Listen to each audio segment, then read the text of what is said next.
نزلہ، کھانسی، زکام، کچھ کو الرجیز ڈیولپ ہونے لگتی ہیں، سانس کی تکلیف ہونے لگتی ہے، یا اور نہیں تو جسم کی دردیں شروع ہو جاتی ہیں. اس کی بنیادی وجہ ہمارا امیون سسٹم کا کمزور ہونا ہے. قوت مدافعت کی کمی ہوتی ہے کہ جب ہم سردی سے گرمی یا گرمی سے سردی کا موسم برداشت نہیں کر پاتے اور بہت جلدی اس سے متاثر ہو جاتے ہیں، تو اس کا علاج طب نبوی میں بہت آسان اور بہت ہی عمدہ ہے. ٹھیک ہے. سب سے پہلی چیز جیسے کلونجی ہے، اگر ہم اس کی ایک چٹکی روزانہ لے لیا کریں، ایک چٹکی میں تقریباً 7 دانے.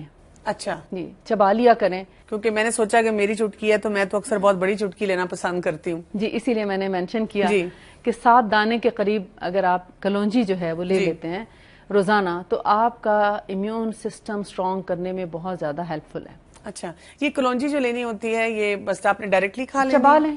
اچھا ٹھیک ہے. یہ تو تھوڑی سی کلونجی ہے اور منہ میں ہی گھل جاتی ہے، کچھ نہیں. اور صحیح اگر بات ہے.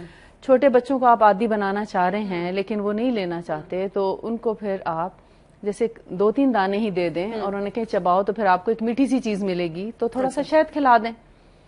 تو اس سے یہ ہے کہ شہد بھی مل جائے گا اور کلونجی بھی، تو دونوں ہی قوت مدافعت کو بڑھانے کے لیے بہترین چیزیں ہیں. اچھا. اس سے یہ ہوتا ہے کہ بدلتے موسم کی جو تبدیلی ہے وہ ہمارے اوپر پوری طرح اثر انداز نہیں ہوتی اور ہم بخیر و عافیت اس موسم کو گزار پاتے ہیں. ٹھیک ہے.